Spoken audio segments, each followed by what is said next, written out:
ماہ رمضان اور حفاظ اکرام. یاد رکھیں کہ یہ سب حافظ ہیں، کچھ نہیں بھی ہے. خاص طور پر جو حفاظ ہیں ان کے لیے میں کہتا ہوں کہ ماہ رمضان میں تراویح کی صورت میں نا ایک گولڈن اپرچونٹی ہوتی ہے، ایک سنہری موقع ہوتا ہے کہ وہ پورا سال اتنا زیادہ محنت نہیں کر سکتا، لیکن ماہ رمضان میں اگر وہ لگ کر تراویح پڑھا لے اور ایک ایک پارے کو، ظاہر ہے کہ وہ پڑھانے سے پہلے کئی مرتبہ دہرائے گا. اچھا، ہمارے جو بچے ہوتے ہیں نا، بلکہ بڑے بھی، جب تک ٹینشن نہیں ہوتا، جب تک کوئی بوجھ سر پر نہیں آتا تو آرام سے بیٹھے ہوئے ہوتے ہیں، کہتے ہیں ہاں بھائی کر لیں گے. جیسے اسکولز میں ایگزامز ہوتے ہیں تو پورا سال تو بچے اتنا نہیں پڑھتے، لیکن جہاں ایگزام سر پر آ جائیں، اوہ مجھے پڑھنا ہے، مجھے یہ کرنا ہے، مجھے وہ کرنا ہے. راتوں کو لیٹ نائٹ بھی آپ بیٹھ کر پڑھتے ہیں کہ جی مجھے میرا ایگزام اچھا ہو جائے، میرے پیپرز اچھے ہو جائیں، تو لگ کر محنت کرتے ہیں. تو اسی طریقے سے ماہ رمضان میں بھی جب حافظ قرآن وہ پورا سال اتنی محنت نہیں کر پاتا، لیکن اگر لگ کر وہ ماہ رمضان میں صحیح طریقے سے محنت کر کے وہ قرآن سنا دے تو میں سمجھتا ہوں کہ پھر پورا سال وہ دو پارے بھی پڑھتا رہے نا روزانہ، اس سے قرآن کبھی نہیں بھولے گا. زیادہ پڑھنا چاہے تو بہت اچھی بات ہے، کم از کم 2 پارے بھی روزانہ پڑھ لے، وہ صحیح انداز میں سنا دے یا خود پڑھ لے تو انشاءاللہ وہ کبھی بھی بہکے گا نہیں، کبھی بھی قرآن اس کا جو ہے وہ کچا نہیں ہوگا. اور اگر تراویح نہیں پڑھائی تو پھر کیا ہوتا ہے کہ اتنی محنت بھی نہیں ہوتی. جب محنت نہیں ہوتی تو پھر عام دنوں میں مزید محنت کم ہو جاتی ہے. جب آپ محنت نہیں کریں گے اسے روزانہ، آج نہیں کل دہرا لوں گا، کل نہیں پرسوں دہرا لوں گا، ابھی اس مہینے نہیں اگلے مہینے سے نا پوری تیاری کر کے دہراؤں گا، وہ اگلا مہینہ کبھی نہیں آتا، اگلا دن کبھی نہیں آتا، اور نتیجہ یہ نکلتا ہے کہ رمضان سر پہ کھڑا ہوا ہوتا ہے. لیکن اگر آپ نے رمضان میں محنت کی ہے اور درمیانے سال میں کچھ اونچ نیچ ہو بھی گئی ہے تو وہ محنت آپ کو پورے سال کام آتی ہے. اچھا، بہت سے حفاظ کہتے ہیں کہ جی ہمیں جگہ نہیں ملتی. بھائی مسجد میں پڑھا لیں، چھوٹی مسجد ہے، بڑی مسجد ہے، پڑھائیں، کہیں بھی جگہ ملتی ہے پڑھائیں. نہیں ملتی نا کہیں جگہ تو آپ اپنے گھر میں پڑھا لیں. آپ اپنے گھر میں اپنے والد سے کہیں کہ میں یہاں پڑھا لوں گا، میرے بھائی پیچھے کھڑے ہو جائیں، ایک سامع تیار کر لیں، شروع کر دیں، آپ طرف پڑھائیں ضرور. مجھے تراویح پڑھاتے ہوئے 32 سال ہو گئے، یہ 33واں سال ہوگا، لیکن آپ یہ سمجھتے ہوں گے کہ شروع سے یہ بڑی جگہ ہے، ایسا نہیں ہے. میں نے چھوٹی جگہوں پر بھی پڑھائی، اور مسجد تو بڑی چھوٹی ہوتی نہیں ہے، مسجد تو اللہ تعالیٰ کا گھر ہے. لیکن میرا اس وقت ذہن یہ تھا کہ اگر مجھے کہیں جگہ نہیں ملی نا، گھر کی چھت پہ کھڑا ہو جاؤں گا، پیچھے سامنے کھڑا کروں گا اور پڑھاؤں گا ضرور. اب اس وقت کئی سالوں سے میڈیا کی مصروفیات بے انتہا ہوتی ہیں، مجھے بعض اوقات بہت زیادہ تھکاوٹ ہو جاتی ہے، لیکن میں کہتا ہوں نہیں، تراویح نہیں چھوڑنا، قرآن نہیں چھوڑنا. قرآن کو آپ نہیں چھوڑیں گے نا، قرآن آپ کو کبھی نہیں چھوڑے گا. اور اگر آپ نے قرآن کو چھوڑ دیا تو حدیث پاک میں ہے کہ یہ بتکے ہوئے اونٹ کی طرح بھاگ جاتا ہے. وہ جو اونٹ بتک جاتا ہے نا وہ بڑے تیز بھاگتا ہے، ہوتا بھی لمبا تڑنگا ہے، طویل القامت ہوتا ہے، ایک قدم اٹھاتا ہے کہاں سے کہاں پہنچ جاتا ہے. آپ کبھی کر کے دیکھیں اور آپ کو اندازہ ہوگا جو میں کہنا چاہ رہا ہوں.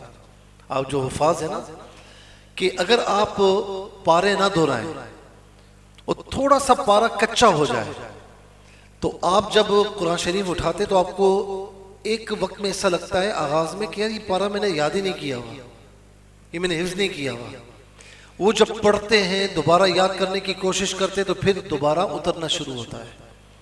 تو قرآن کو کبھی آپ چھوڑیے گا مت، یہ قرآن کبھی آپ کو ذلیل نہیں ہونے دے گا، یہ قرآن کبھی آپ کو رسوا نہیں ہونے دے گا، یہ قرآن آپ کی زندگی بھر کا ساتھی بنے گا، اور پھر آخرت میں بھی انشاءاللہ یہ ہمارے ساتھ نور بن کر رہے گا. تو یہ عہد کر لیں حفاظ کرام کہ کبھی بھی تراویح نہیں چھوڑیں. تراوی نہیں چھوڑنی. یہ جب آپ کے جو استاد ہیں دونوں حضرت علامہ عبد المصطفیٰ عابد صاحب، حضرت علامہ قاری افضال صاحب، یہ جب یہاں پر آئے تھے تو ان کو میں نے یہی کہا، جن تجربات سے میں گزرا تھا میں نے کہا کہ تراوی نہیں چھوڑنا. شروع میں انہوں نے میری سماعت کی، پھر اس کے بعد یہ اپنا تراوی پڑھانا شروع ہو گئے اور آج تک الحمدللہ پڑھا رہے ہیں. تو تراوی پڑھائیں گے بہترین انداز میں. اچھا تراوی ایسی نہیں ہونی چاہیے کہ پیچھے سامنے کھڑا ہے تو میں ہوں میں تو ہے اور کوئی نہیں. اچھا گھر والوں کو تو قرآن یاد نہیں ہوتا، صحیح ہے. اب غلط سلط جو پڑھ رہے ہیں آپ نے اسے سمجھا دیا، لالچ دے دی یا سمجھا دیا کہ بیٹا تو بھی پڑھے گا تو میں ایسے ہی کروں گا، میں کروں گا تو تو بھی ایسے ہی کر. غلطی نہیں نکالنا، بس پڑھنے دے جو کچھ بھی ہے. ہمارے قاری رضا المصطفیٰ صاحب رحمۃ اللہ تعالیٰ نے ایک واقعہ سناتے ہیں. انہوں کا قرآن بڑا پکا تھا. میں نے تو ان کو دیکھا کہ پورا سال قرآن پڑھنا، پھر ماہ رمضان میں ہر وقت قرآن پڑھنا، اور میرے خیال میں انہوں نے 63 ایئرز قرآن پڑھایا ہے. قبلہ نورانی صاحب رحمۃ اللہ تعالیٰ علیہ نے بھی کم و بیش اتنے سال قرآن پڑھایا ہے. تو میں نے ان کو دیکھا، اس وقت میں آپ کی طرح بچہ تھا، تراوی پڑھا کر میں ان کی تراوی سننے کے لیے جاتا تھا، ان کی بارگاہ میں بیٹھتا تھا. تو میں نے دیکھا قرآن کا بڑا ان پر ایک یوں سمجھ لیں انہوں نے اپنے اوپر طاری کیا ہوا ہوتا تھا. قرآن پڑھنا ہے، قرآن پڑھنا ہے. کبھی بے فکر نہیں ہوئے، کبھی بے احتیاط نہیں ہوئے. بعض اوقات پکا ہوتا ہے تو وہ کہتے ہیں بھائی کیا دھرانا، جائیں گے تراوی میں سنا دیں گے. ایسا نہیں ہے. میں آپ کو بتاؤں کہ جب میں بے فکر ہوتا ہوں نا کہ یہ تو آسان پارا ہے، کھڑا ہوتا ہوں تو لگ پتہ جاتا ہے، پھر ایسا ذہن سے نکلتا ہے. تو قرآن سے اپنے آپ کو جوڑ کر رکھے اور یاد کر کے جب مصلی پر کھڑے ہوں تو نیت کرنے سے پہلے یہ دعا کریں، مولا جو میری استطاعت تھی وہ میں نے کیا، اب یہ تیرے ذمہ ہے، تو کرم فرما. تو کبھی بھی ایسا نہیں ہو تو کرم نہ فرمائے، وہ ہمیشہ کرم فرماتا ہے. تو وہ واقعہ سناتے تھے کہ ایک حافظ قرآن تھا، قرآن بھول چکا تھا، پہلا پارا یاد تھا اسے، اور جب پہلا پارا یاد تھا تو وہ کراچی میں سناتا نہیں تھا، وہ اپنے دیہات میں جا کر جہاں سارے دیہاتی لوگوں وہاں جا کر سناتا تھا. تو وہاں 7 یا 8 دن کے بعد کچھ لوگوں کو شک ہوا کہ یار یہ روزانہ ایک ہی پارا پڑھتا ہے، روزانہ ایک ہی چیز پڑھتا ہے. تو انہوں نے کسی پکے سامے کو بلایا. اب سامے جب آیا 8واں 9واں دن تھا تو وہ پیچھے تھا، تو اس نے دیکھا کہ آئیں بائیں شائیں پڑھ رہا ہے، تو اس نے پیچھے سے لقمہ دیا. اب یہ حافظ قرآن جو تھا، جو بھولا ہوا تھا، یہ بھی تیز تھا، اس کو پتا تھا لقمہ پڑھنا ہے. تو اس نے پڑھتے پڑھتے کہا کہ نصف لی و نصف لک ھذا قوم جاہلون. اب پیچھے تو کوئی کچھ نہیں سمجھا. اس کا مطلب یہ تھا کہ تراوی کے بعد جو ملے گا وہ آدھا تیرا آدھا میرا، ان کو چھوڑیے جاہل لوگ ہیں، ایسا کرو گے تو قرآن تمہیں برباد کر کے رکھ دے گا. ایسا کبھی کرنا نہیں. تو یہ نہیں کہ اگر آپ اکیلے سنا رہے ہیں، پیچھے ایک ہی سامنے کھڑا ہوا ہے، یا ہمارے مدرسے میں اس طرح ہوتا ہے اکیڈمی میں کہ ایک سامنے ہوتا ہے یا 2-3 لڑکے ہوتے ہیں اور آگے بچہ تراوی پڑھا رہا ہوتا ہے تو مستیاں کر رہے ہوتے ہیں. ہاں بھائی تو استاد کو نہیں بولنا، استاد صاحب کو نہیں بولنا، میں بھی نہیں بولوں گا. کہیں پر آدھا آدھا سنا رہے ہیں تو کہتے ہیں دونوں اکا کر لیتے ہیں، تو بھی نہیں بولنا میں بھی نہیں بولوں گا. اس طرح آپ کبھی پڑھا نہیں پائیں گے، کبھی ترقی نہیں کر پائیں گے، آپ کا وہیں پر رک جائے گا. اگر آپ نے صحیح انداز میں مدرسے میں بھی پڑھائی نا، صحیح انداز میں پڑھائی، تو اگلے سال آپ کسی اچھی مسجد میں بھی پڑھا سکتے ہیں، کہیں پر بھی پڑھا سکتے ہیں، کوئی آپ کو فکر نہیں ہوگی. اگر آپ نے یہاں سے ہی نہیں پڑھائی تو آپ کہیں پر بھی صحیح انداز میں قرآن نہیں پڑھا سکتے. تو لہٰذا اگر اکیلے ہیں، پیچھے ایک سامنے ہے، یا چند لڑکے ہیں، یا آپ کے گھر والے بھی ہیں نا، تو قرآن کو محنت کر کے خوب یاد کر کے پڑھائیں. میں آپ کو بتاؤں کہ میں آج بھی میں پورا دن تقریباً 5 یا 6 مرتبہ پارا پڑھ کے، 1 سے 12 جو ہوتا ہے وہ پڑھ کے میں 6 یا 7ویں مرتبہ قرآن میں تراوی میں سناتا ہوں. مجھے اتنا خوف طاری ہوتا ہے، مجھے کسی پروگرام کا خوف نہیں ہوتا. قرآن ہے. آپ تقریر کر رہے ہیں، تقریر کرتے کرتے بھول گئے، آپ کہیں سے بھی شروع کر دیں. قرآن پڑھتے پڑھتے بھول گئے، کہاں سے شروع کریں گے؟ قرآن تو قرآن ہے، ایک لفظ بھی، ایک حرف بھی، ایک آیت بھی، ایک کلمہ بھی آپ آگے پیچھے نہیں کر سکتے. تو لہٰذا اگر آپ چاہتے ہیں قرآن آپ کا ہو جائے نا، تو میں کہوں گا کہ آپ ایک کام کریں، قرآن کے ہو جائیں. یہ قرآن کبھی بھی آپ کو تنہا نہیں چھوڑے گا، اکیلا نہیں چھوڑے گا، کبھی آپ کو گرنے نہیں دے گا، کبھی ذلیل نہیں ہونے دے گا، ہمیشہ آپ کو بلند کر کے رکھے گا۔ تو یہ چند نصیحتیں تھی جو میں نے اس حوالے سے آپ کی خدمت میں عرض کی۔ اور بیٹا آپ جہاں بھی آپ تراویح پڑھا رہے ہیں یا پڑھ رہے ہیں، تو اگر نہیں بھی پڑھا رہے، جو حفاظ نہیں ہیں وہ نہیں بھی پڑھا رہے، تراویح اپنے اوپر نا ویسے تو سنت موقدہ ہے، صحیح ہے نا، لیکن آپ اپنے اوپر لازم کر لیں کہ تراویح ضرور پڑھنی ہے، تراویح ضرور پڑھنی ہے۔ کیوں کہ حدیث پاک میں ہے نا کہ اس کے دن کے روزے تم پر فرض کیے گئے اور رات کی یہ تطوع کیا گیا، تراویح یہ نفل ہے، یعنی سنت موقدہ ہے، اسے چھوڑیے گا مت۔ بعض اوقات لڑکوں کی عادت ہوتی ہے 5 روزہ پڑھ لی، اس کے بعد یہ جا وہ جا، گھر والے پوچھتے پڑھ لی؟ ہاں میں نے ساری پڑھ لی۔ تو یہ ہر روزے کے ساتھ تراویح ہے۔ دن میں آپ نے روزہ رکھا، رات میں تراویح سنت موقدہ ہے، یعنی ضروری سنت ہے۔ یہ وہ سنت ہے جو تاکیدی سنت ہے، تو اسے چھوڑیے گا مت، تراویح ادا کرتے رہیں، اس کی بے شمار برکتیں ملیں گی۔ اور دوسرا یہ ہے کہ جو حفاظ تراویح پڑھا رہے ہیں تو وہ اپنے اساتذہ سے گائیڈ لائن لیں۔ گائیڈ لائن کیسے لیں کہ استاد جی مجھے بتائیں کہ تراویح یعنی کون سا ایسا عمل ہے کہ جس سے تراویح ٹوٹ جاتی ہے، فاسد ہو جاتی ہے، کون سا ایسا عمل ہے جس سے نہیں ہوتی، یا قرآن پڑھتے ہوئے کون سی غلطی ہم کریں تو کوئی مسئلہ نہیں ہے، کون سی ایسی غلطی ہے اگر ہم کر بیٹھے تو تراویح دوبارہ ادا کرنی ہوگی یا اس غلطی کو سدھارنا ہوگا۔ تو یہ اپنے اساتذہ سے ضرور پوچھیں، وہ آپ کو گائیڈ لائن فراہم کریں گے یا کوئی کتاب پڑھنے کے لیے دیں گے۔ کیوں؟ اگر آپ تراویح پڑھا رہے ہیں تو وضو کے، نماز کے، تراویح کے مسائل تو آپ کے آنے چاہیے، تلاوت کرنے کے، سننے کے آداب تو آپ کو آنے چاہیے نا، تاکہ معلوم ہو کہ تلاوت میں کون سی ایسی غلطی ہے جس سے نماز فاسد ہو جاتی ہے، یا کون سی ایسی غلطی تلاوت کی جس کو اسی وقت صحیح کر لیا جائے تو ٹھیک ہے، یہ کون سی ایسی غلطی ہے کہ اس وقت صحیح نہ کریں، بعد میں بھی صحیح کر لیں، دوسری رکعت میں صحیح کر لیں تو ٹھیک ہے۔ یہ تمام مسائل آنے چاہیے۔ کون سی ایسی غلطی کی جس سے نماز تراویح میں یا تلاوت میں کوئی فرق نہیں پڑتا، اگر ہو گئی جان بوجھ کر نہیں کرنی چاہیے، ہو گئی تو کوئی فرق نہیں پڑتا، ہو جائے گی۔ تو یہ مسائل آپ کو آتے ہوں گے تو آپ آسانی سے پڑھائیں گے، نہیں آئیں گے تو پھر آپ دوسروں کا منہ دیکھیں گے۔ تو بس یہ چند چیزیں مجھے آپ کی خدمت میں عرض کرنی تھی۔ اور بیٹا میں ایک بات آپ سے کہوں، اب یہ ظاہر ہے کہ موضوع سے ہٹ کر ہے، اپنی، کیونکہ آپ لوگ نا ابھی بچے ہیں، کوئی 8 سال کا ہوگا، کوئی 10 سال کا ہوگا، 13 سال، 14 سال، 15 سال، اس سے اوپر تو نہیں ہوں گے نا۔ آپ ہمارا مستقبل ہے، آپ اس معاشرے کا، اس دنیا کا فیوچر ہے۔ آپ وقت ضائع نہ کریں، وقت ضائع نہ کریں، سستی کو چھوڑیں۔ آپ بڑے ہونے تک نا جتنا پڑھ سکتے ہیں، چاہے وہ دنیاوی ایجوکیشن ہے یا چاہے دینی ایجوکیشن ہے، جتنا پڑھ سکتے ہیں پڑھ لیں۔ بڑے ہونے کے بعد نا پھر موقع نہیں ملتا، بڑے ہونے کے بعد آپ کو موقع نہیں ملتا۔ ہم جب بچے تھے نا ہم کہتے تھے کہ یار ہمارے ماں باپ یا جو بڑے کتنے خوش نصیب ہیں، نہ انہیں پڑھنا ہوتا ہے نہ کچھ کام کرنا ہوتا ہے۔ اب بڑے ہو کر ہمیں معلوم ہوا کہ نہیں جی بچے خوش نصیب ہوتے ہیں، یہ تو بچے لاپرواہ ہوتے ہیں، بالکل پتہ ہی نہیں ہوتا، کوئی ذمہ داری ان پر نہیں ہے۔ ہم یہ سمجھتے تھے کہ بڑوں کے لیے پڑھنا لکھنا، اسکول یا کوئی حفظ و ناز کوئی ہے ہی نہیں ہے۔ وہ باپ جو ہے اپنی نوکری میں یا اپنے کاروبار میں لگا ہوا ہے اور ماں اپنے گھر کے کاموں میں لگی ہوئی ہے، ہمیں سنبھالنے میں لگی ہوئی ہے، کوئی مسئلہ ہی نہیں ہے۔ لیکن بڑے ہو کر معلوم یہ ہوا کہ اصل زندگی ہے، بچے تو بالکل بغیر ذمہ داری کے ہوتے ہیں۔